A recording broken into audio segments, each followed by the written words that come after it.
Lots of people have chickens. All right, we've got quite a few people here.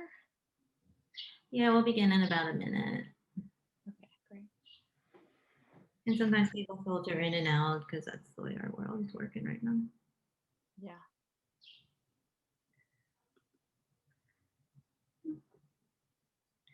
And we'll begin because it's 1:05. Well, thanks everybody for joining us today. We're going to be learning about EP3. This is part of the Sea Change webinar series that I've been running for the Physics and Astronomy Sea Change project. I'm Alexis Knob. I'm the project manager for the Physics and Astronomy Sea Change project. You probably have seen other webinars we've done or random emails. Anyway, today we're talking about EP3 and the parts of the EP3 guide that go into equity, diversity, and inclusion. We have Sam McKagan and Welly Rockford. And just so you know, this is being recorded. If you have questions, you can use the Q&A function or put questions in the chat, and I will read them aloud probably towards the end. And are you, Sam and Willie, you ready? Yeah, and there was a question about just how this works. I think you only get to see us, the three of us, and then everybody else is just watching, and then they can put questions in the chat, but they can't like ask questions out loud. Is that right? Yeah. Okay. They might be able to do panelists and attendees, but I'm not sure as like a function on the chat. Great. Yes, then we are ready to start. And you can begin.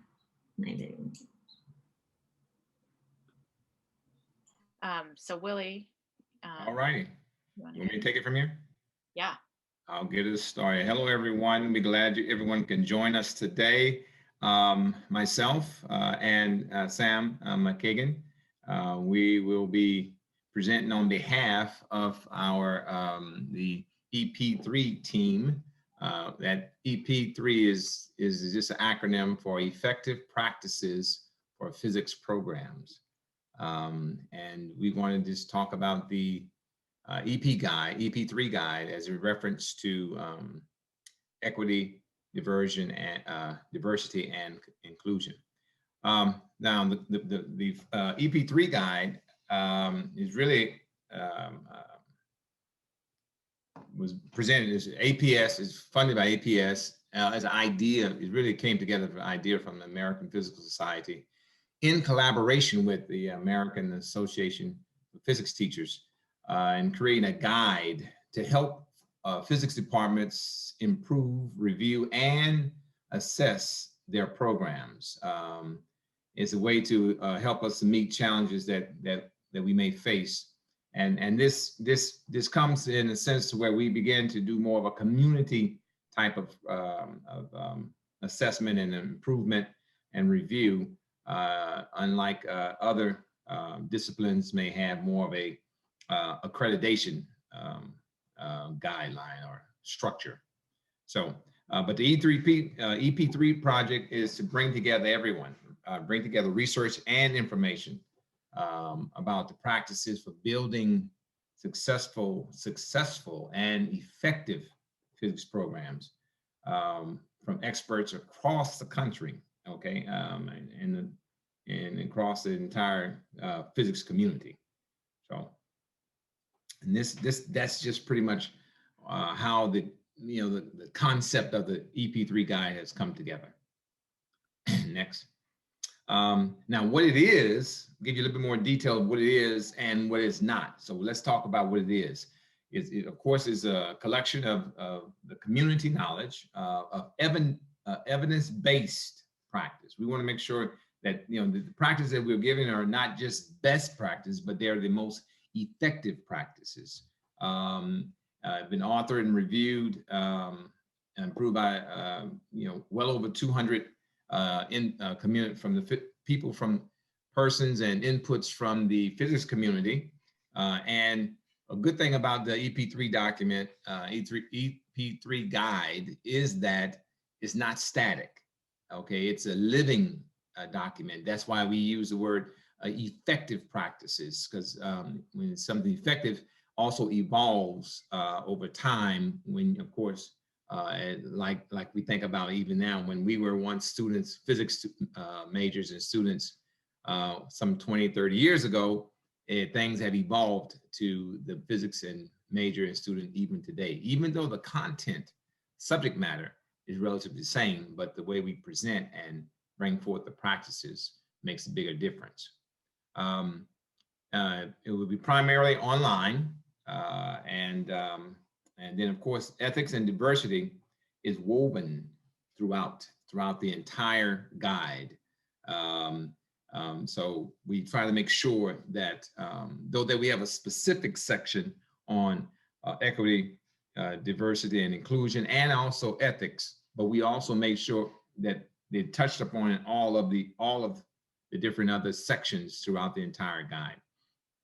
So our effort to encourage, we want to encourage the evidence-based pedagogy, because there's a lot of research has been growing forth in the physics education research, and the pedagogical methods and so forth. Evidence-based pedagogical methods have been widely reported, so we want to make sure that is included and was also embedded within the entire guide. We want to transform mandatory assessments into useful exercises. So we'll talk about we'll get into a couple of sections on that later. But then suggestions on how to improve.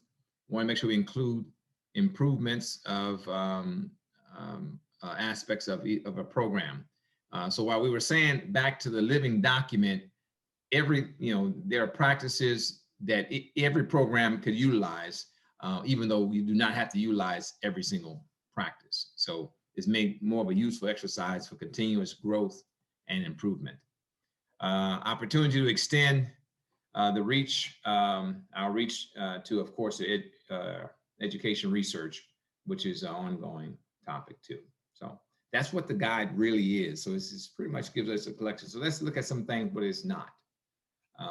We want to make sure that our next slide shares with us that, okay, it's flexible, but not prescriptive. It's a flexible document, it's a living document, but it's not something that, is etched in stone, and it's mindful. It's we kept in mind through all the collection of the material that not many, but several practices, of course, contains the local context. So you have to build in the factor of your local, that's why it's good to know your climate, know your immediate geographical and regional context, so that most of these practices will be even more effective and more appropriate to your particular local content.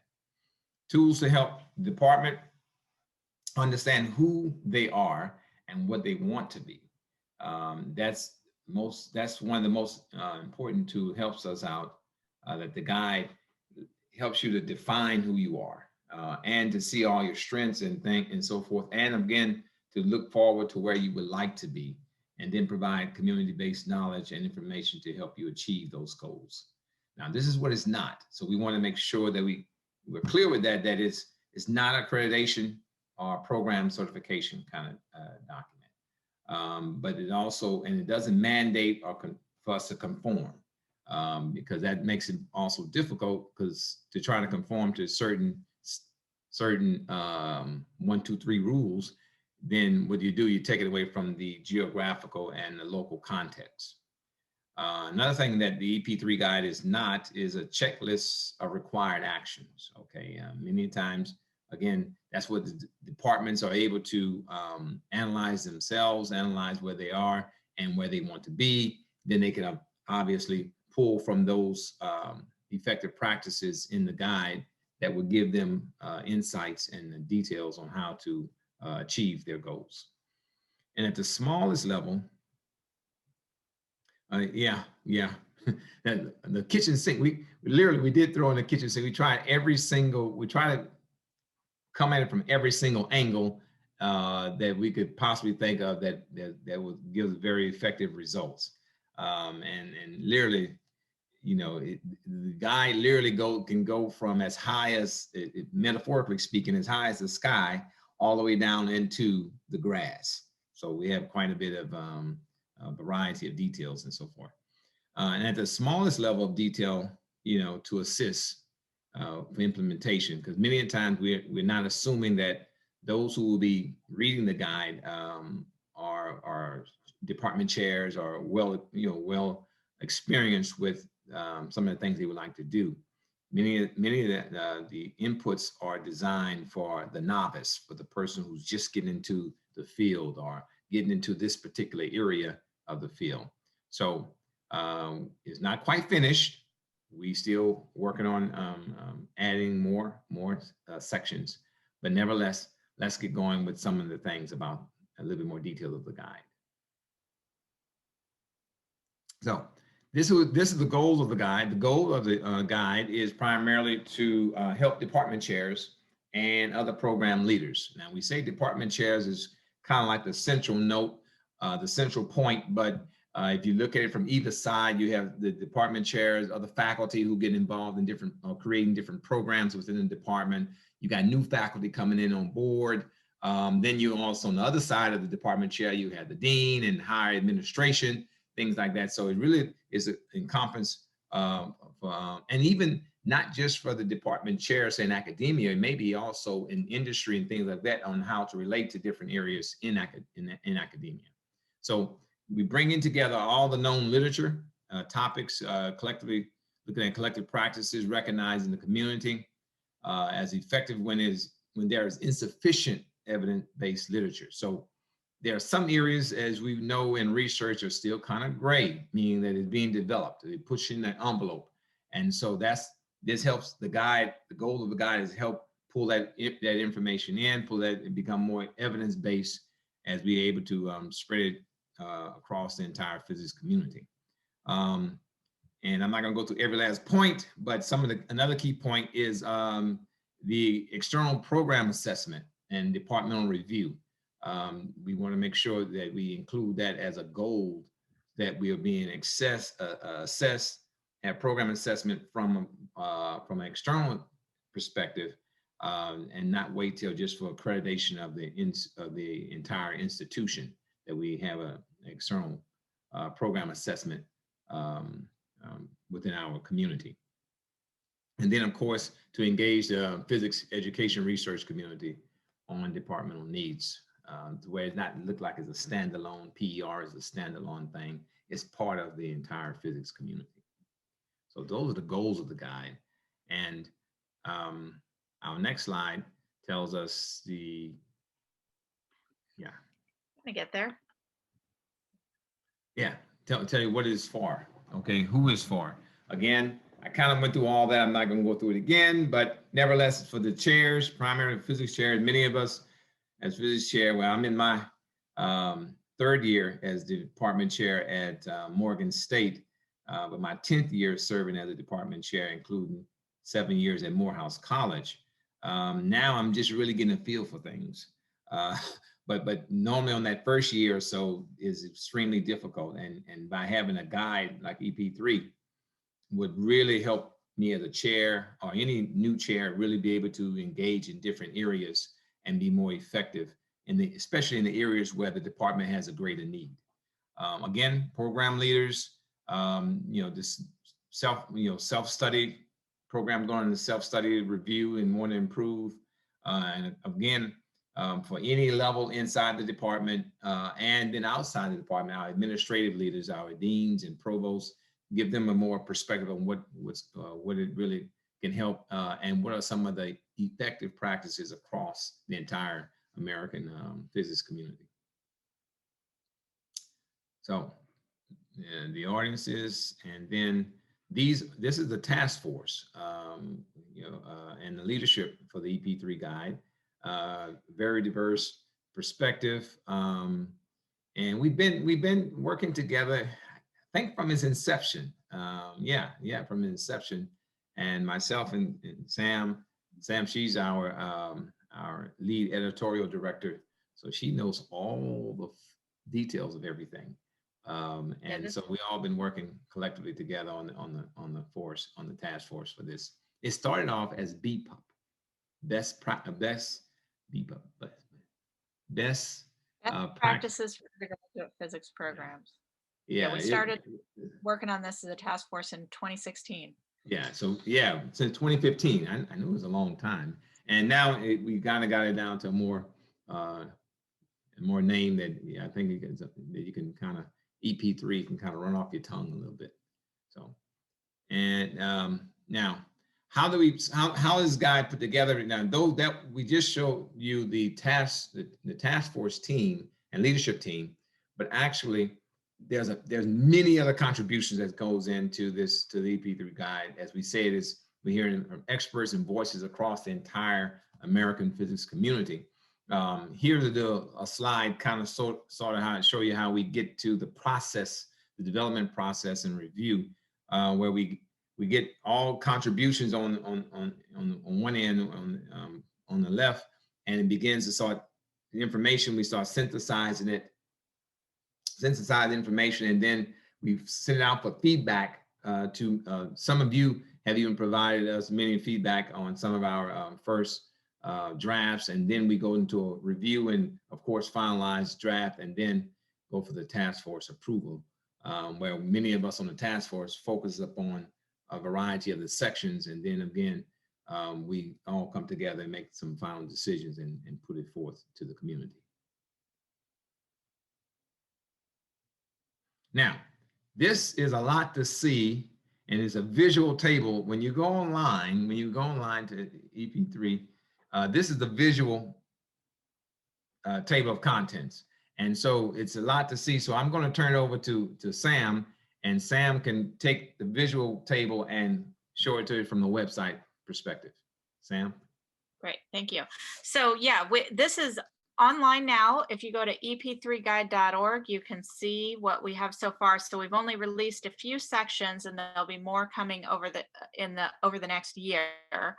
But guide overview will take you to this visual table of contents where you can kind of see the effective practices are divided up into students, curriculum, pedagogy, programs, and department.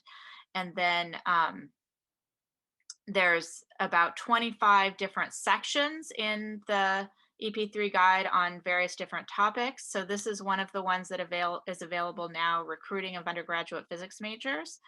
And for each one, for each section, we've got a description, the benefits of addressing this, and then the effective practices are the recommendations that we have. So these go from kind of high level thematic groupings of things you should do in your department to the actionable practices. And then within each one of these are specific implementation strategies for things to do to improve your program. And so there's a few ways to navigate this site. So there was the guide overview that I showed you that kind of lists all the different topics available in the EP3 guide. We also have, if you go to solve a problem, we have these goal maps that are focused on the most important goals a department might have. So if a department, a lot of departments right now are under pressure to increase the number of physics majors. And so this kind of guides you through the key points of how to achieve that goal and which sections are relevant to achieving that goal. So those are kind of the key things happening on the website, and Willie can talk about what sections are available now and coming soon. Or do you want me to talk about this part? You're muted, Willie. Okay, yeah, you go ahead and take that one. Okay, great. So this is kind of an overview of some of the main sections that are available. So these ones in blue are available right now. So you can go to the website and read those. And what's coming in June, there's going to be a whole nother set of sections released this June, and then the rest of them will be released over the coming year. So it's a long process that Willie outlined of developing each of these sections. And the ones that we'll be focusing on, tell you a little bit more about today, are the sections on departmental culture and climate and equity, diversity, and inclusion.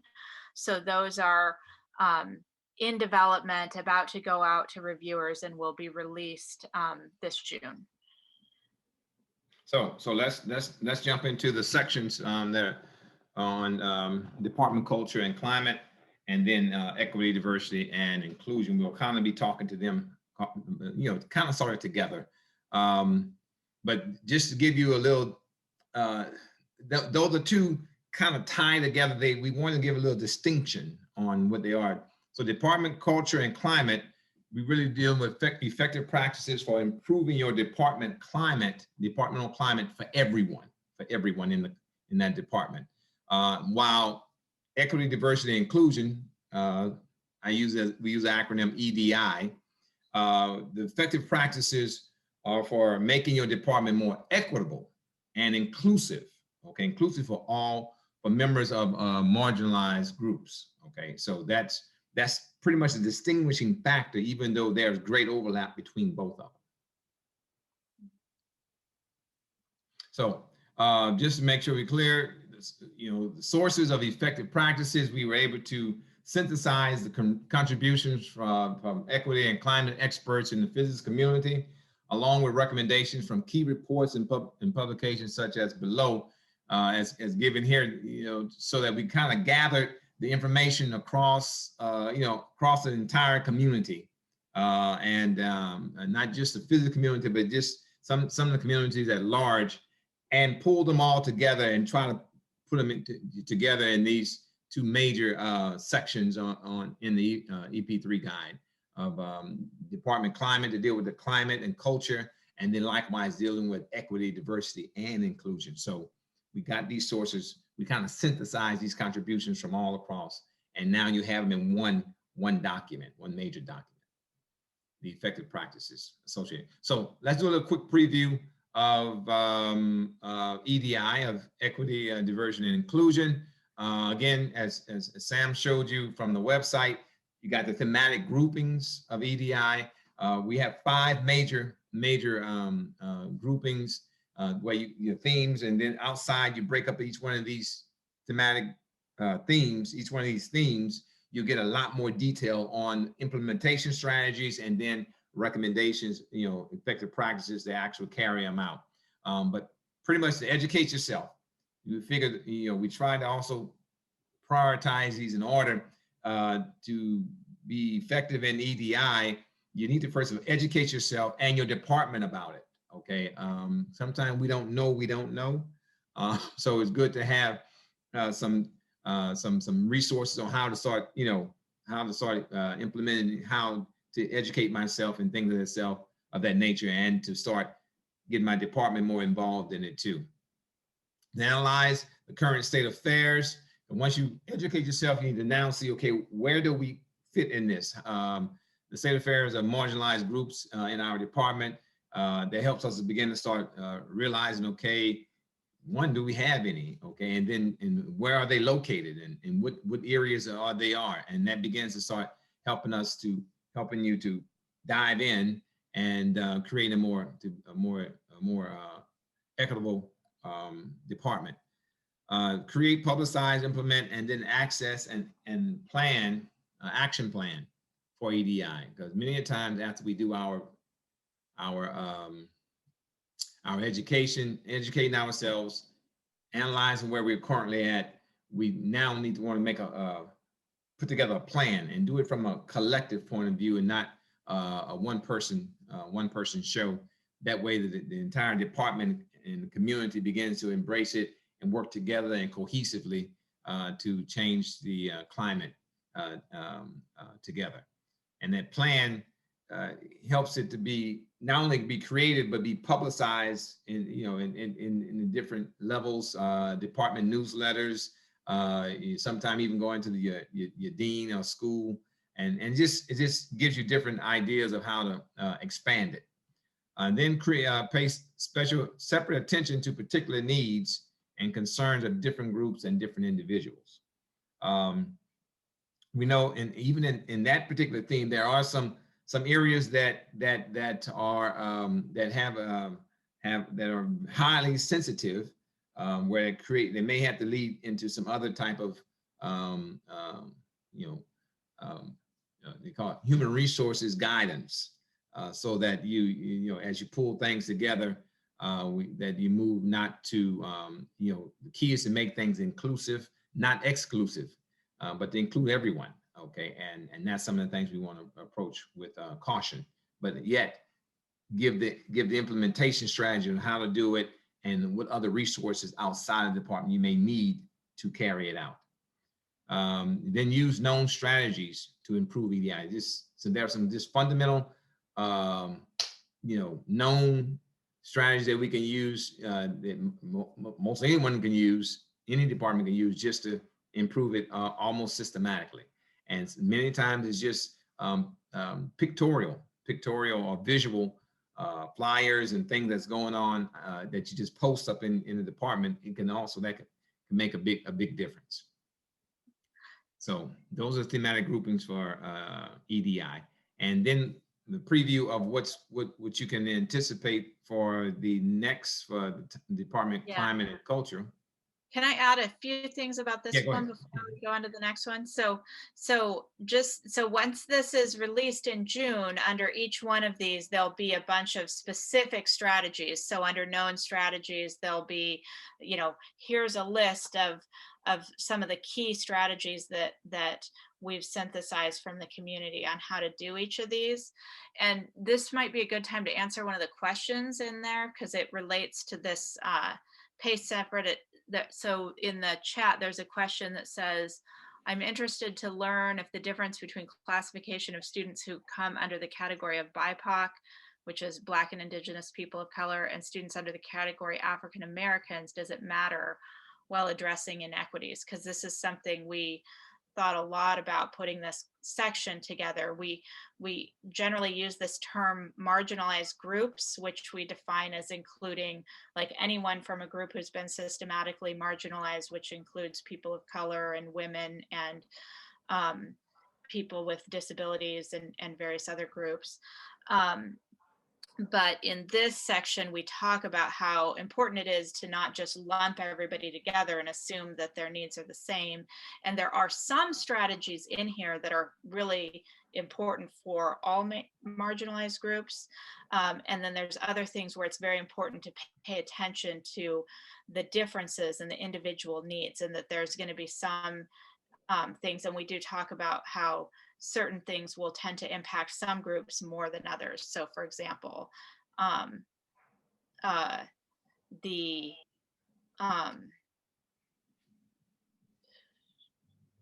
well, there's a few examples in there of the way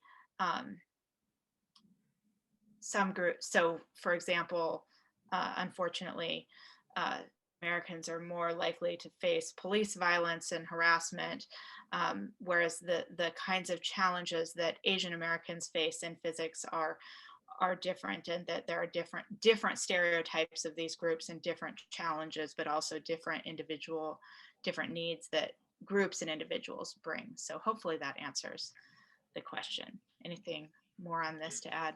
Will we move on to departmental climate? Yeah.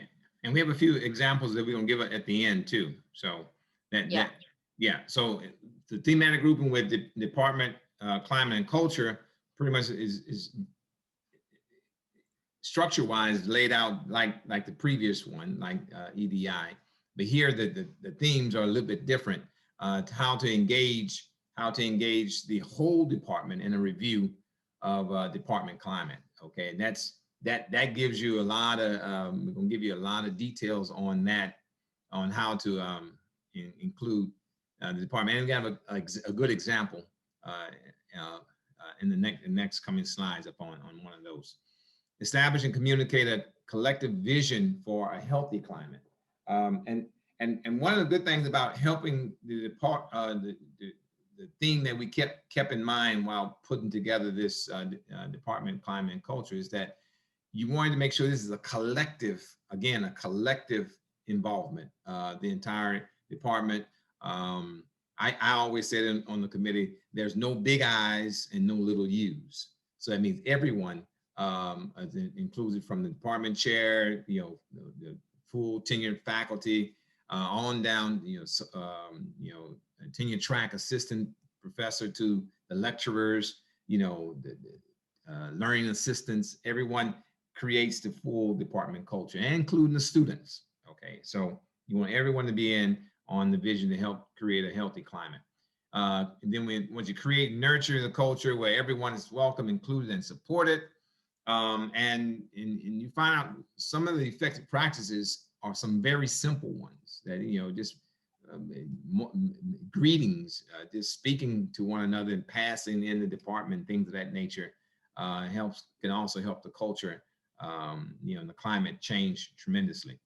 Value and support healthy relationships among all members and groups within the department, and then of course create and nurture these programs, processes, and policies that support continuous improvement.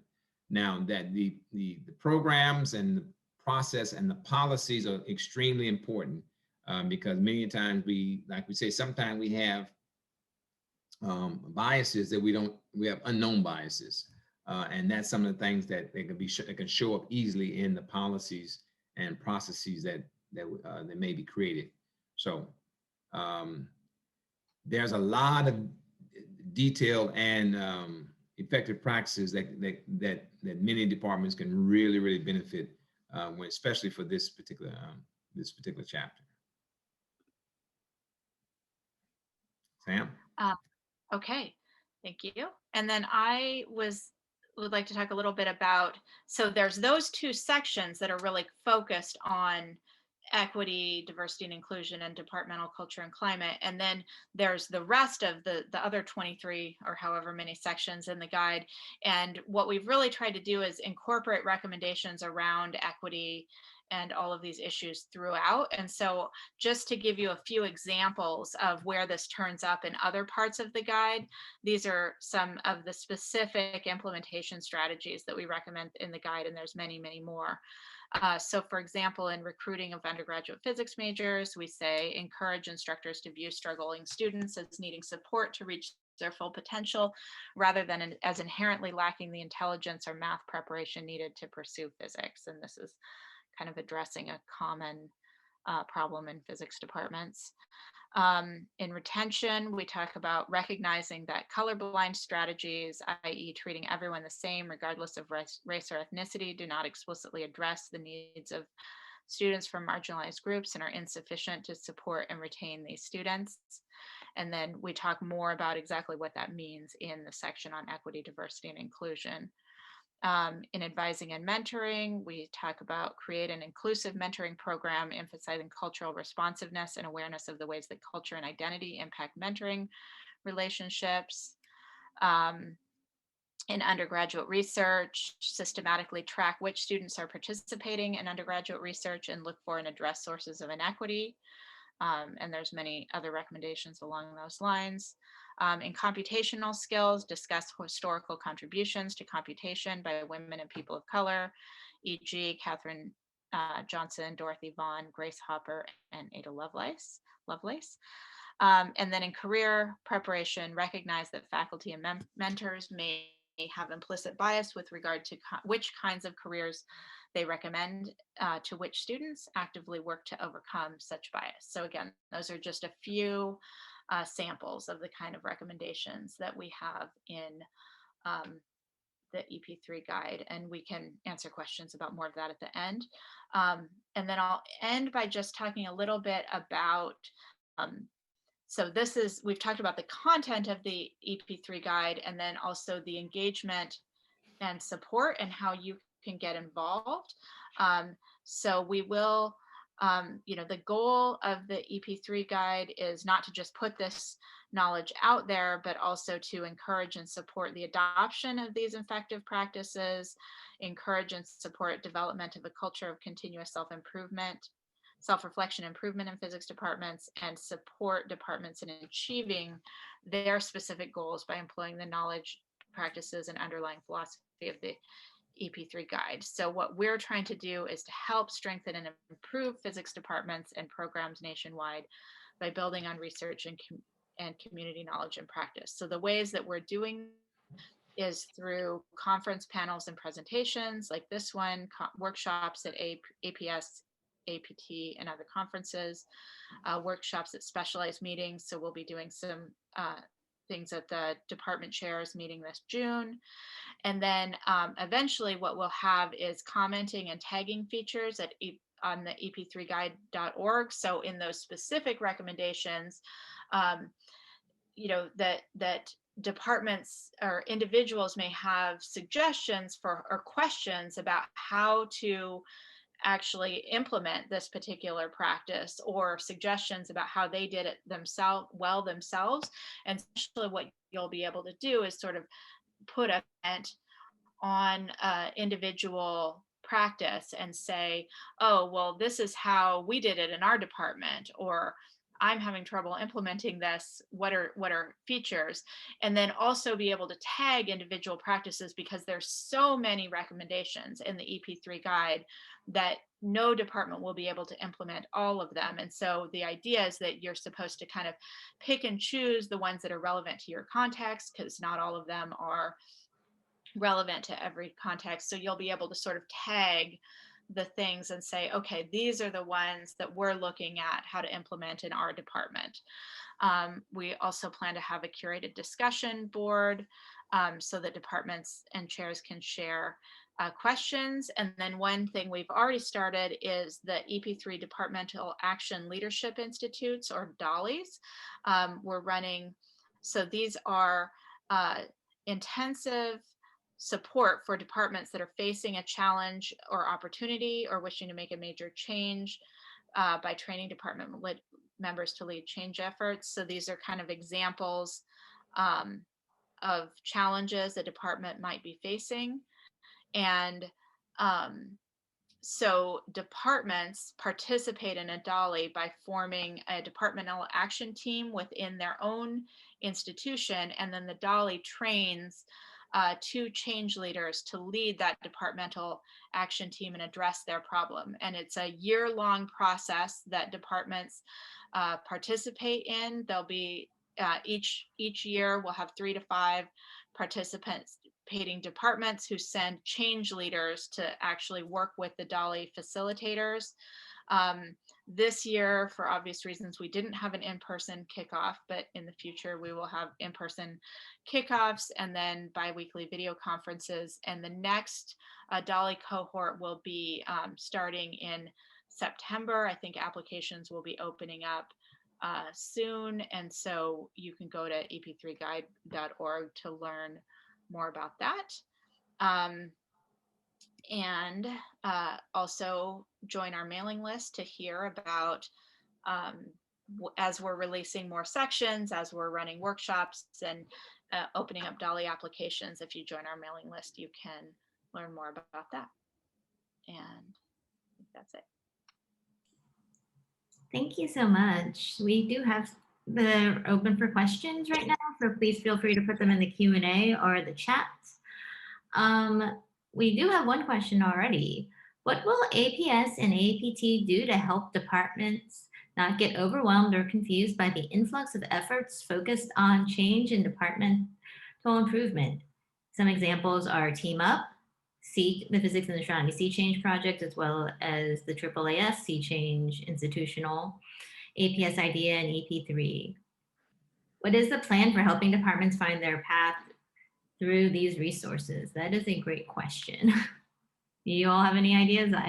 We've been talking about this for a while with Sea Change. I'd like to hear what you all think. Yeah, I'd love to hear what you're saying, what you're working on at Sea Change as well.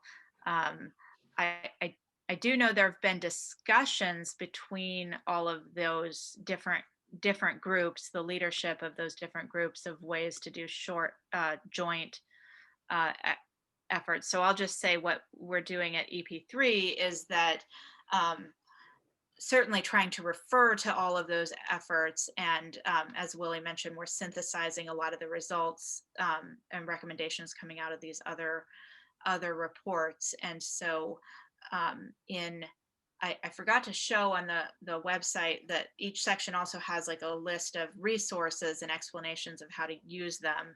And so, you know, we will, within our resources, will provide recommendations for how to use each of these other things and what they're good for. Willie, do you have anything to add to that? No, that's a very good question. I can say that much, but and I think the biggest thing, as you mentioned already in EP3, is that we making sure we those who come in from that angle have a community they can connect to immediately. For those who've had similar issues or similar concerns, they can look at a lot of the chats and also get engaged in online discussion with other department leaders who are dealing with that. And then, of course, creating those dollies. Dollies are very important. That get involved in that, having a departmental action team that can help, do a collective, because the biggest thing about EP3 is to share that, the change is not going to happen just with a solo champion in the department. And it'll happen. I mean, it will happen with a solo champion in the department, but it's only going to happen as long as that champion is there. So you want to make sure that it's a culture change and not just a leader, just a single person change. You want the whole department to come together there. That way, it also spreads the ability to do more things and to do more things effectively over a longer period of time. Yeah, and to think about the question, I think that's a great point, is that I think the dollies and APSID are really good at teaching people how to effectively make department action teams and do that well, because as Willie just said, you do need to have more than one person involved with these things. The way I see Sea Change fitting into this is that if you're going to, the EP3 goes through this wonderful, which is just all things about like, you need to educate yourself, you need to identify your problems. The physics and astronomy Sea Change self-assessment helps you identify your problems. It's going to be debuting very soon, and it'll be open for people to take a look at and give comment on. And so that's going to be a nice way for people to identify areas for improvement and whatnot. And that's how I see it fitting in. If you're going to go through it, you may as well apply for the award. And I think the EP3 guide is going to provide some excellent ways for strategies of things you might want to implement. So you have a problem now. What do you do about it? Team Up, I think, also does a great job of identifying things, but it's very concentrated on African-American undergraduate students. And the other, I forget what the other ones were, some of the other examples were named, but I think that's how they all fit together. They're complementary, but there's not overlap. And that's nice because everyone has different challenges and things they want to address in their department. So you have your choices and what you want to do at any given moment. And then there's a follow-up comment.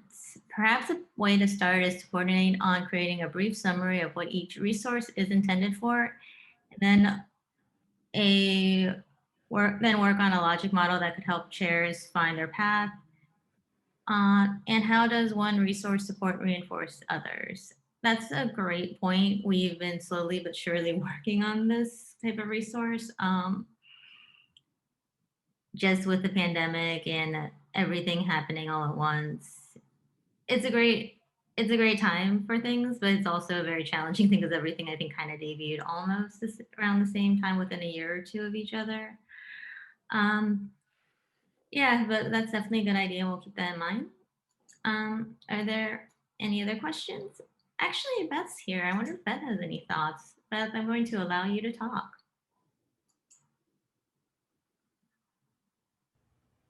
Good afternoon, everybody. I think, though, Alexis, you really outlined a lot of really good points about how all of these projects serve a specific particular area, and they all fit together in my sense. They all support each other in what we're doing. For example, the EP3 guide is a really great guide to use if you don't know where to start providing, or even if maybe you do know some things, but you just need to get some ideas on how to make progress in EDI or in some of these other areas for physics departments.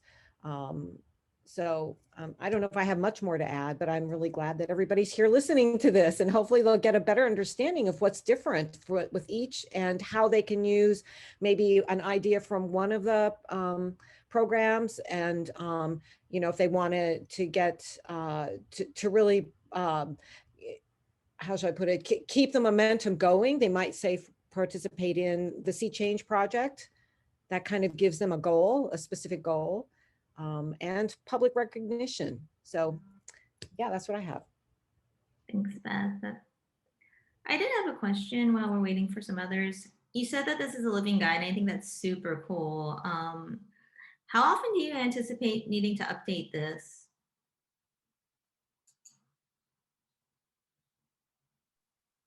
That is a great question.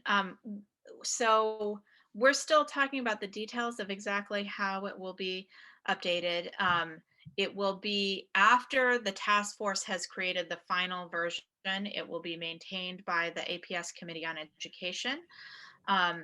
And I think in the early stages, there'll probably be a lot of small updates as we write new sections and see more things that could go into other sections. And we would like to be able to update the resources regularly as new things come out. But as far as the idea is, the hope is to do a major update approximately every 5 years to really go back and look at the sections and say, all right, what's changed? How much of this advice is still applicable? What is the new research that's come out that tells us new things we should be recommending?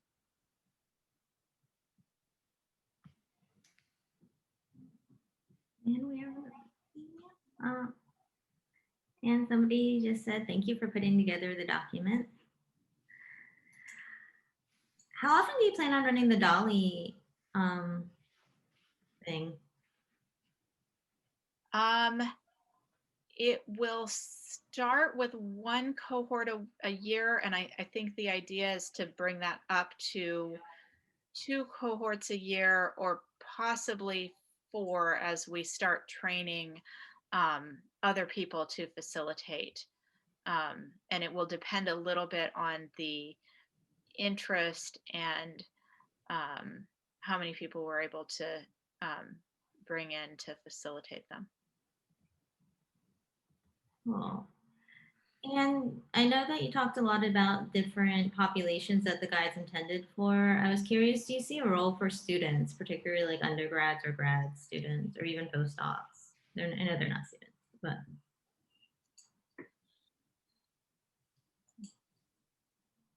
Well, I'm not quite understanding the question. Is it for the type of student, undergrad and graduate, or? Do you see like undergraduates and graduate students being able to do anything with the EP3 guide? Well, yeah, the undergraduate would be definitely involved in different points of, especially with equity, diversity, and inclusion aspect of it, where they would be part of the community in creating a climate, good, healthy department climate, because their input into the department makes a big difference too. And from the graduate student perspective too. I mean, because many times to increase the department climate for departments that have both undergraduate and a graduate program, you do need to hear the voices of the students too. So I think EP3 allows space for all parties to be involved in the guide in some form or fashion. Now, giving some additional thought on that for undergraduate, it gives them some ideas too on some things to do that can help the climate, because in there are a couple of sections that also gives them an edge in knowing what to anticipate from their from some of the things that the department could be doing to like improve the curriculum, or also to not only improve the climate, but Also to deal with expectation of undergraduate learning outcomes undergraduate students should have. So it gives them a great deal of resource too to anticipate some great practices and to bring back some things to their department if they, you know, if the student realize that, okay, hey, this is some good practices that, you know, a few other departments are doing. Hey, why don't we consider this? So it gives them a chance also to share some things with the chair and the leadership of that department to get some new things going, some new blood, some new projects. Yeah, I think students could also use this to kind of bring attention to issues to their department, right? Sometimes change happens because students complain or bring up things and become activists and say, hey, there's a problem in our department. And I think this could be a tool for student activists to be able to say, look, here's a set of things that the APS recommends that departments do, and also be able, you know, students may be good at identifying issues in their own department, but they don't, because they don't have the experience in other departments, they don't necessarily know what the solutions are or how their department compares to what's happening in others. And so being able to say, oh, look, here are these recommendations from the APS, and bring those to their department leadership and say, look, we should be doing this. Yeah, I agree. That's a really good point. And we have a question. Have you considered the usefulness of your recommendations outside the US? We've considered it, and for sure, I think we have very intentionally focused on US physics departments just because you have to limit the scope in order for something to be useful. We've certainly had people from outside the US say, oh, this is good to us, but that's not something we've intentionally tried to do, is make something just because we had to limit the scope. Yeah. I do believe in our next revision or two that, you know, that the international voice will become more prevalent and part of the guide too, because I guess the different organizations are having more members from the international communities, and so we'll be able to be more inclusive on that too. But as Sam said, when you're going for your first 1.0, you got to kind of establish a scope of things, and then just know that you're looking forward to expand. Absolutely. And I think I sort of understand this question. Feel free to correct me in the chat. So this will be our last question. Someone pointed out that there's been some talks and some work in PER about oversampling certain demographics, and that I think this is in reference to the K&M and SID paper. And this person wanted to know, how would basing some aspects of the EP3 guide on PER be distorted by skewed student demographics? So I think, if these are considered good practices, if we've only sampled from quote unquote elite R1s or something. Mm-hmm. That's such a great question. And that's an amazing paper that points that out. So we also have a section that will be released sometime this summer called Implementing Research-Based Instructional Practices, that really is about kind of giving an overview of what these practices are and how to implement them from PER. And what we're trying to do there to address this is to really ensure that we're also looking at the research that is done specifically about issues that come up for students from marginalized groups and research. It is true that the average PER is oversampling basically privileged students, because that tends to be where PER groups are. And so, but I think there's more and more PER that is trying to counteract that and explicitly sample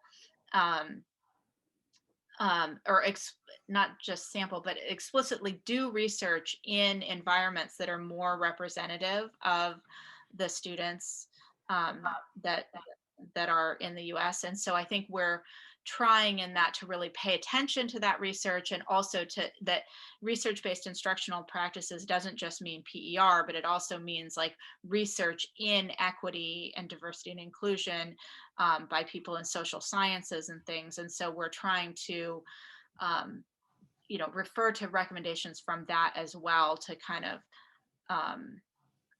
fill in the gaps that there are in a lot of PER.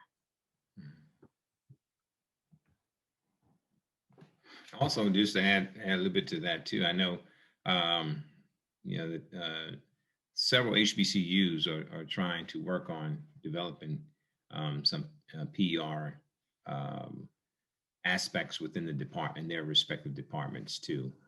So I believe over the next few years, we're going to see, you know, some additional literature that you know, like you say, that kind of deals with that oversampling. But I think a lot of it is very similar, because I think even though it's kind of oversampled, the topic is kind of sort of still the same. The discipline is still the same. They have some very similarities, irrespective of, I say, you know, economic dispositions and things like that too of the students. But I think the main thing is that several HBCUs are looking to develop more PER groups, and I think that's gonna make a big difference too.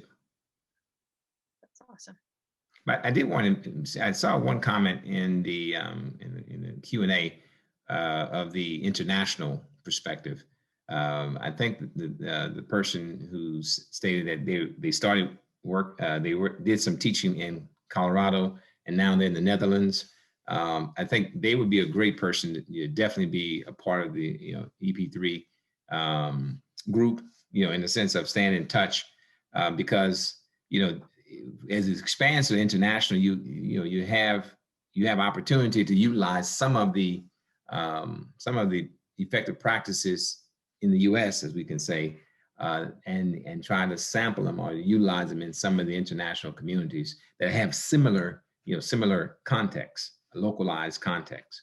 And I think that would be some great research to add to the guide for future sections. Well, we're at time, so thank you so much, Billy and Sam, and thanks everyone for attending. And this has been recorded, so you will get an email in the near future when it's up on the APT YouTube. And I will stop the recording now.